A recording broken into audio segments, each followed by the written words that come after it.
If you're a fan of heavy metal and hard rock, 1994 was a banner year for new releases.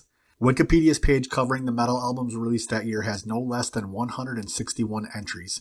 But it's quality, not quantity, that has me thinking that 1994 might be the best year ever for heavy metal.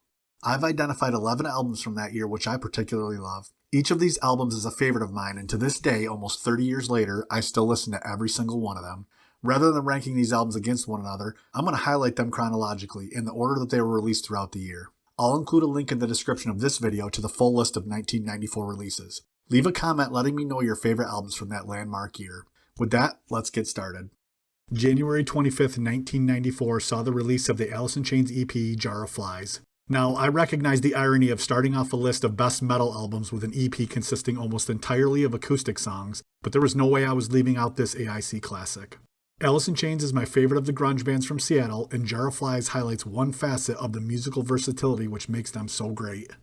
March 8th featured two releases, Super Unknown by Soundgarden and The Downward Spiral by 9 Inch Nails. With songs like Black Hole Sun, Spoon Man, and Fell on Black Days, Super Unknown is Soundgarden's most successful album. While I do love this album, I personally prefer Bad Motorfinger, which was released 3 years prior. The Downward Spiral was 9 Inch Nails' second full-length album, following their tremendous debut, Pretty Hate Machine.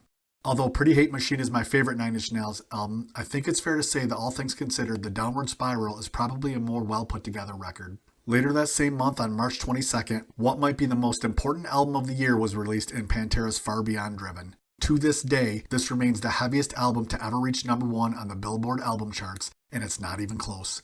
If you watch my video ranking Pantera's albums, you know that I consider Far Beyond Driven their best. In case you haven't watched that video and wonder how I came to that conclusion, I'll include a link in this video's description. On May 24th, an album was released which is one of my favorites of all time and I think is criminally underrated. That album being Biohazard's State of the World Address. If you've never listened to this album, I highly encourage you to give it a chance. Of the bands that I'm talking about today, Biohazard had the shortest window of success. Despite that fact, State of the World Address is one of the strongest albums of the 90s. Machine Head's debut album, Burn My Eyes, was released on August 9th, 1994. Of the 11 albums on this list, this is the one that I think is the best. Over the years, there have been some excellent debut metal albums like Metallica's Kill 'Em All, Slayer's Show No Mercy, and the first Black Sabbath record. Even compared to those classics, I think Burn My Eyes stands as possibly the most complete, fully fleshed out debut album a heavy metal band has ever released. If it's not obvious, I'm a huge Machine Head fan. If you are as well, leave a comment letting me know. September 27th was another day which featured two significant releases, the first being Slayer's Divine Intervention. In the grand scheme of Slayer's discography, Divine Intervention has a tendency to get lost in the shuffle a bit. Following on the heels of the classics Rain and Blood, Seasons in the Abyss, and South of Heaven, it's not hard to understand how Divine Intervention sort of slipped through the cracks.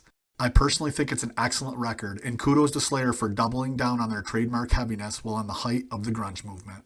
The second album released on September 27th was Deliverance by Corrosion of Conformity. COC is one of my favorite bands, and Deliverance is probably their most successful album, with songs like Albatross and Clean My Wounds. I think Wise Blood is a better overall album, but not by a lot. Deliverance is COC's fourth full-length album, and the first featuring Pepper Keenan as the lead vocalist. If you're a fan of heavy music in the 90s and remember hearing Albatross or Clean My Wounds on the radio, but haven't heard the entire album, I recommend you give it a listen. Danzig 4 was released on October 4th, 1994. Danzig fans typically point to their first 4 albums as the band's best, and I agree with that sentiment. Danzig 4 isn't the best of those albums, that title belongs to Danzig 2, but it's the best sounding one, and is the culmination of the period which makes up the band's peak. 1 week later, on October 11th, Korn's self-titled debut was released. Korn is a band whose career I haven't followed closely, but I did get this album when it came out, and I feel like it still holds up 30 years later. November 1st saw the release of Megadeth's Euthanasia album. I vividly remember going to a record store the night before on Halloween to buy the album at midnight. I'm a fan of this album. I don't think it's as good as Countdown to Extinction, its predecessor, but it's definitely better than the albums that immediately followed. As I mentioned in the intro, there are over 160 heavy metal and hard rock albums released in 1994. Beyond the 11 I've covered, here are some honorable mentions. To see the full list of releases, follow the link I've left in the description.